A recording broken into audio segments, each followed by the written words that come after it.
मेरे प्यारे बच्चों, सुभागी देवी इंटरमीडिएट कॉलेज के स्टडी क्लास में आप सभी का स्वागत है।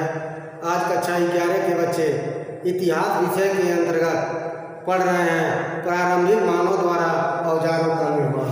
प्रारंभिक मानव द्वारा औजारों का निर्माण एक पार्ट 4 है, अर्थात भाग 4 है।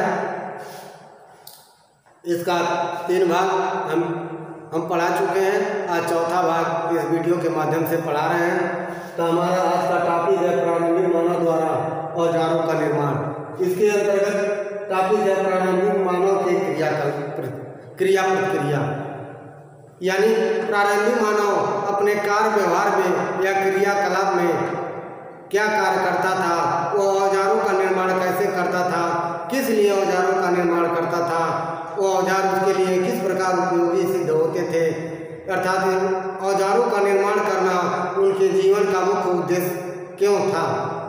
एवं तो प्रारंभिक मानव को पौधों से भोजन एकत्र करने,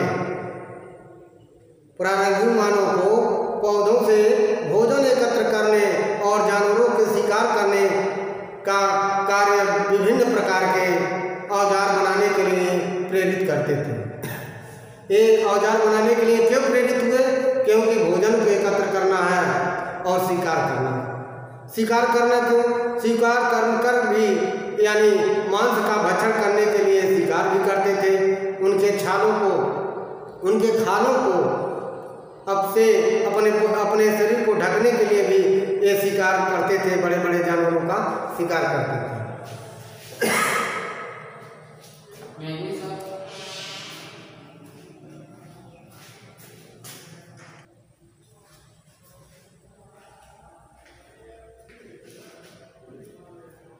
अब आता है, इसके 2 कारण थे, यानी औजार बनाने के 2 कारण थे। पहला क्या था?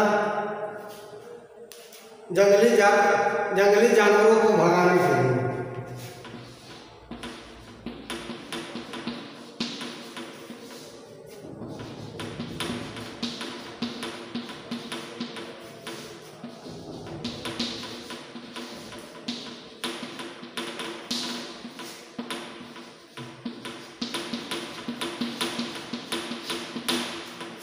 दूसरा क्या था?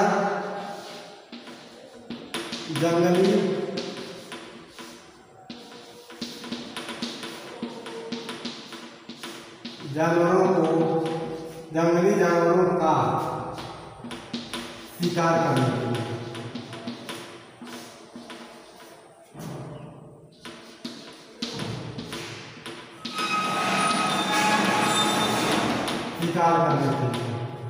ये 2 कारण थे।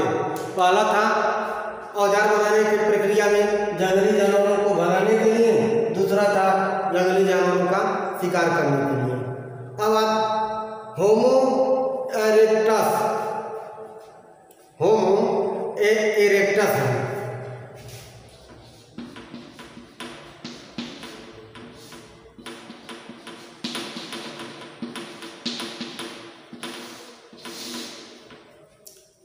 होमो इरेक्टस के द्वारा बनाए गए औजार चकनक पत्थर के बने होते थे।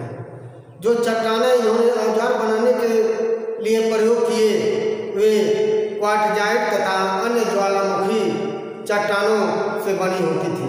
इसलिए कठोर चट्टानों से बने हुए पत्थरों से अपने औजार को बनाते थे। पत्थर से बनी हत्था लगी कुल्हाड़ी और होमो इरेक्टस या सरल बनी हुई लकड़ी से इसके सिरे बनाए थे जो पैनी होते थे। पैनी काट होता है तेज धार वाला। ये पैनी करने के लिए इन्हें हड्डी या सख्त लकड़ी के टुकड़े को ठोक पीट कर तैयार करते थे। ये औजार ऑस्ट्रेलोपिथेकस और होमो हैबिलिस के द्वारा बनाए गए औजारों की तुलना में ज़्यादा बेहतर थे। इनके पहले सिरे शिकार किए गए जानवरों को काट सकते थे और उनकी खाल निकालने में मदद भी करते थे। इनके द्वारा बनाए गए औजार लकड़ी के भालों, हड्डियों से बने भालों से वह बड़े से बड़े जानवर का भी शिकार आसानी से कर लेते थे। बड़े से बड़े जानवरों में देखा जाए, चाहे हाथी हो या घोड़े हो या गैंडे हो, इन सब का शिकार बहुत आसानी से कर लिया करते थे। अब आता है प्रारंभिक मानव द्वारा संप्रेषण का संचार माध्यम, यानी संप्रेषण एवं संचार माध्यम क्या था, उनके बातचीत करने के माध्यम क्या थे। संप्रेषण एवं संचार का माध्यम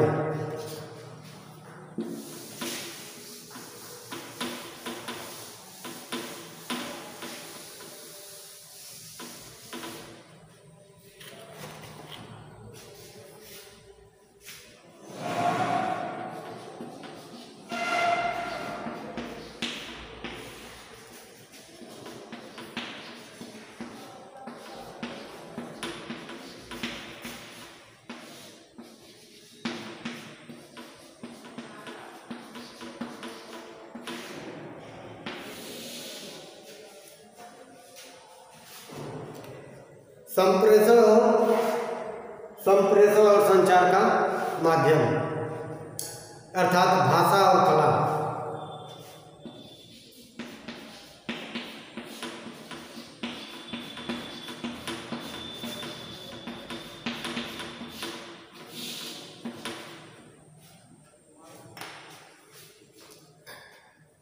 देखा जाए तो संप्रेषण का माध्यम या संप्रेषण या संचार का माध्यम या भाषा करने की तकनीक अगर देखा जाए तो मनुष्य में ही विद्यमान है। अर्थात मनुष्य ही एक ऐसा प्राणी है जिसके आसपास अभिव्यक्ति के निश्चित साधन है और वह है भाषा। जैसे जो मनुष्य के पास अभिव्यक्ति का साधन है उसी को हम भाषा कहते हैं। भाषा के विकास के संबंध में निम्न प्रकार के मत दिए गए हैं। प्रारंभिक मानव ने भाषा के विचार के संबंध में प्रारंभिक मानव जो भाषा के किस तरह प्रयोग करते थे, उनके हाव भाव कैसे थे, कैसे एक दूसरे के संपर्क में आते थे, कैसे लोग एक दूसरे की बातों को समझते थे, उसके मत दिए गए हैं। वो मत निम्न प्रकार है। पहला मत आप लोग ध्यान दें। होमिनिड भाषा में अंगों के हाव भाव या हाथों को हिलाना डुलाना या मिलाना, ये सब उसका संप्रेषण का माध्यम था। क्या था? होमिनिड भाषा में अंगों के हाव भाव या हाथों को हिलाना डुलाना उनका संप्रेषण का माध्यम था। दूसरा, उच्चारित भाषा, जो भाषा उच्चारण की जाती थी वो उच्चारित भाषा पहले गाने या गुनगुनाने जैसे मौखिक या शाब्दिक संचार का प्रयोग होता था। पहले वो एक संचार का माध्यम उन लोगों का गुनगुनाना या कोई गाना या कोई राग आलापनी जैसा था। तीसरा है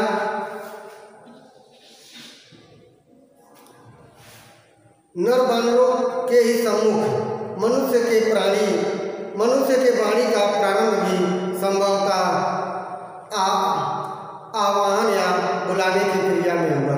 आह्वान का अर्थ होता है अपने पास किसी को बुलाना या पुकारना। अर्थात नर वानर थे आज के मनुष्य के भांति ही बुलाना या पुकारना इस प्रकार की क्रिया का प्रयोग करने लगे थे। इस प्रकार देखा जाए तो उनके संप्रेषण का मार्ग, उनके संप्रेषण जो है भाषा का संप्रेषण लगभग ऐसे ही था।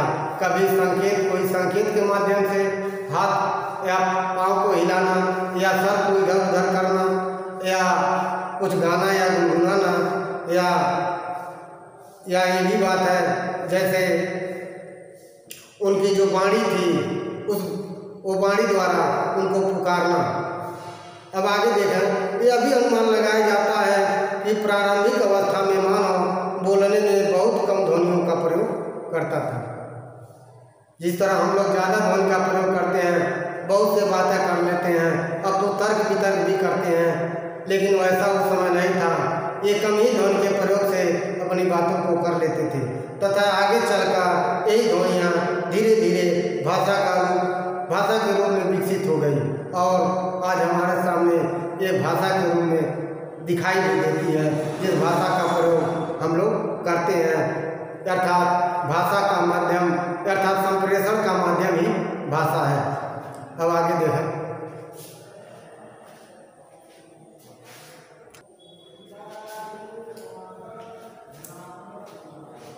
पुरातत्वविदों का मानना है कि होमो हेबियस कौन है?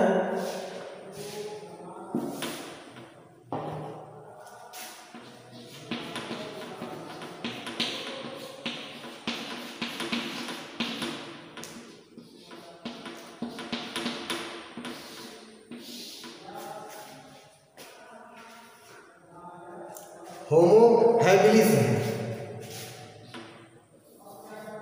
होमो हैबिलिस, ठीक। पुरातत्वों को मानना है कि होमो हैबिलिस के मस्तिष्क में कुछ ऐसी विशेषताएं थी, इनके मस्तिष्क में कुछ ऐसी विशेषताएं उत्पन्न हुई या कुछ ऐसी विशेषताएं थी जिसके कारण उसके लिए बोलना संभव हुआ, जिससे वे बोल सकते थे।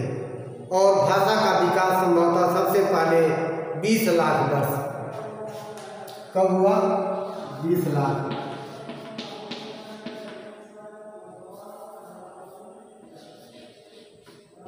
20 लाख वर्ष पूर्व। भाषा का विकास लगभग 20 लाख वर्ष पूर्व प्रारंभ हुआ और स्वतंत्र स्वरों का विकास अनुमानतः लगभग 2 लाख।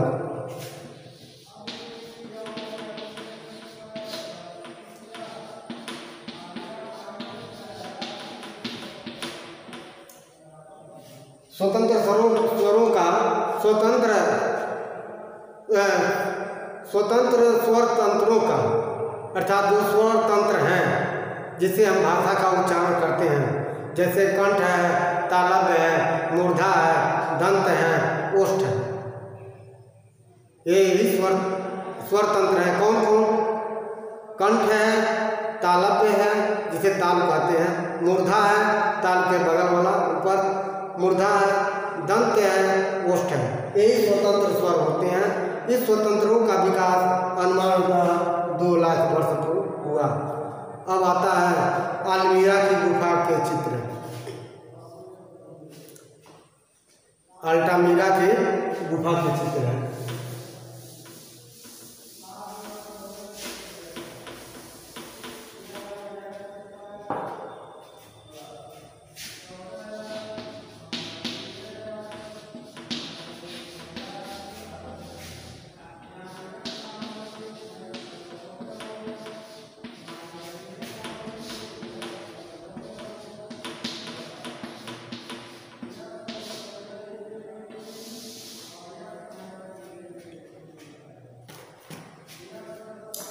अल्टामीरा के गुफा के जो चित्र हैं ये बहुत प्राचीन है।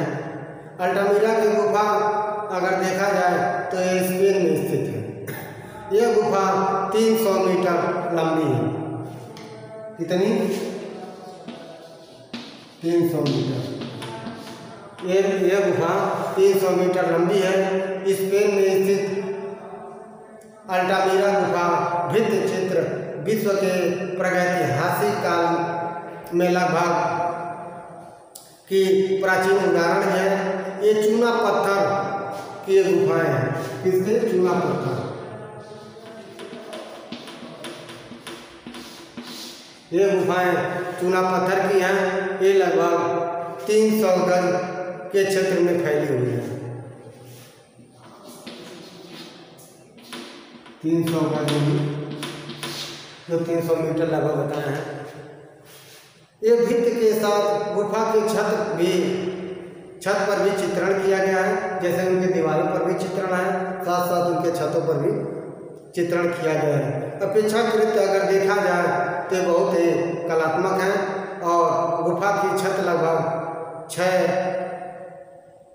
से 7 फुट ऊंची है, ज़्यादा ऊंची नहीं है, इसलिए उसके अंदर जाने में थोड़ा झुकना पड़ता है और लोग अंदर जाकर एक पतली गली के रास्ते से जाया जाता है ये गुफा के अंदर और फिर उसके भित्ति चित्र को देखा जाता है।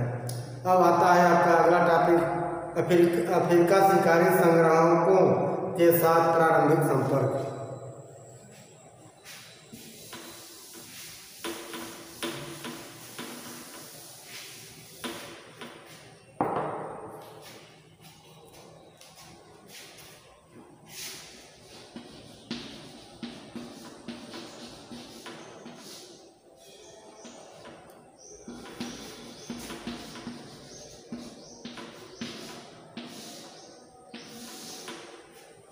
अफ्रीकी शिकारी या अफ्रीका शिकारी के संग्राहकों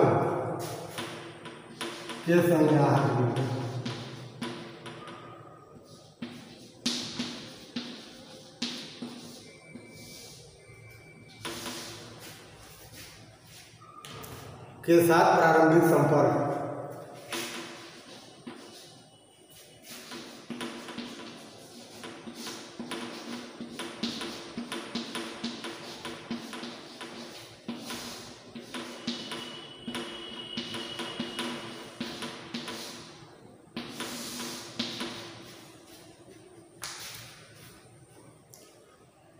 अफ्रीका में आप लोग जानते होंगे कालाहारी मरुस्थल है और सहारा मरुस्थल है। तो कालाहारी रेगिस्तान में रहने वाले कुंग सैन नाम के एक शिकारी संग्राहक समाज के साथ सन 1870 ईस्वी में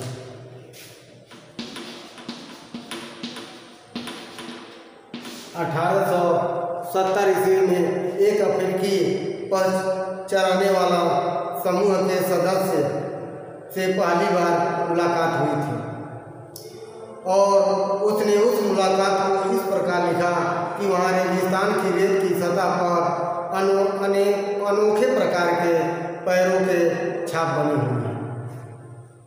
उस छाप अर्थात जो शिकारी संग्राहक थे वे बहुत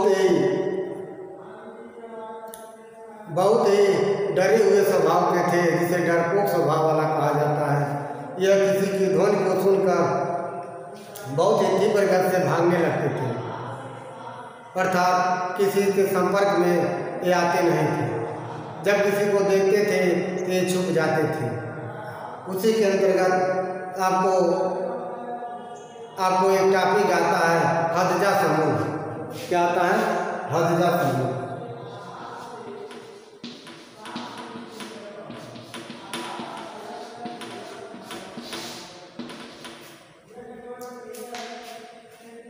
हदजा शिकारियों तथा संग्राहों का एक छोटा समूह है जो लोकयासी एक खारे पानी के अपभ्रंश घाटी में बनी हुई झील के आसपास रहते हैं। ये हदजा समूह है, एक ऐसे छोटे शिकारियों का समूह है जो अपभ्रंश घाटी से बनी हुई झील के आसपास इनका निवास स्थान है, जो खारे पानी है, जो खारे पानी से बनी हुई झील है, वहीं पर लोग निवास करते हैं। अब और उसके बाद इन लोगों की दिनचर्या अन्य लोगों की बात, अन्य शिकारियों की बात, अन्य पशुचारकों की बात भी चलती रहती है। ये पशुओं को चराना, पशुओं का शिकार करना, उनके मांस का भक्षण करना, उनके खालों को पहनना, ये सब इनका दिनचर्या बन गया है। और उसी से अपने भोजन को, उनके मांसों से अपने भोजन को प्राप्त कर उनको संग्रहण करना, अर्थात उनको भोजन के रूप में ग्रहण करना। अब आता है प्राकृतिक संसाधन।